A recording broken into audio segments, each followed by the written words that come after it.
का, चढ़ने का मौका भी अवसर नहीं मिला है। कागज दिया है लेकिन उस पर हमको अधिकार अभी तक नहीं मिला है। अगर जो अधिकार मिलना शुरू हो जाएगा तो हम लोग घंटा उठा करके विरोध करेंगे, साथ देंगे कि गरीबों का, भूमिहीन का स्थान मिले और स्थान ग्रहण करने का उसको खुशी मिले। यही मैं शब्दों के साथ है अपनी वाणी को विराम देता हूँ। राम फल बोला हमारे आदरणीय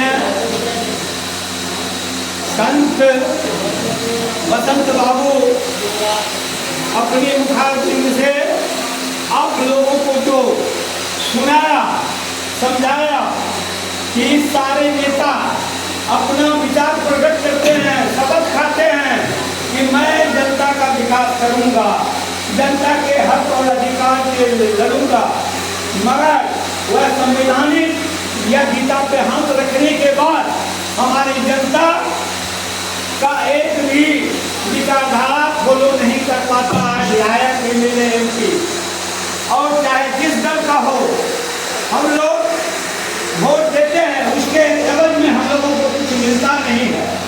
हम लोग जब तक कि दलित, अति पिछड़ा सबसे प्रभावित होता है, सबसे शोषित होता है, सबसे उपेक्षित होता है, इसका विकास नहीं होता है। चाहे शिक्षा हो, चाहे स्वास्थ्य हो या कोई प्रकार की इनमें कमी है, उसका निदान नहीं होता है। आज व्यवस्था की पूरी लड़ाई समाज और सरकार के बीच कोरियापन हो जाता है, टेढ़ापन हो जाता है, दूरी हो जाता है।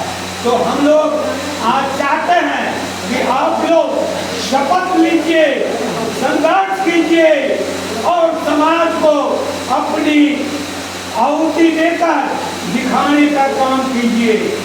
आज आप समझ रहे हैं कि आपके ही जिला के अंतर्गत एक नक्षत्र कलाकार पैदा लिया जो शोषित और गरीबों के घर में जन्म लिया, मगर वह शोषित और गरीबों के घर में जन्म लेने के बाद उन्होंने अंग्रेजों और यहाँ के जमींदारों और सामंतवादियों को सबक सिखाने में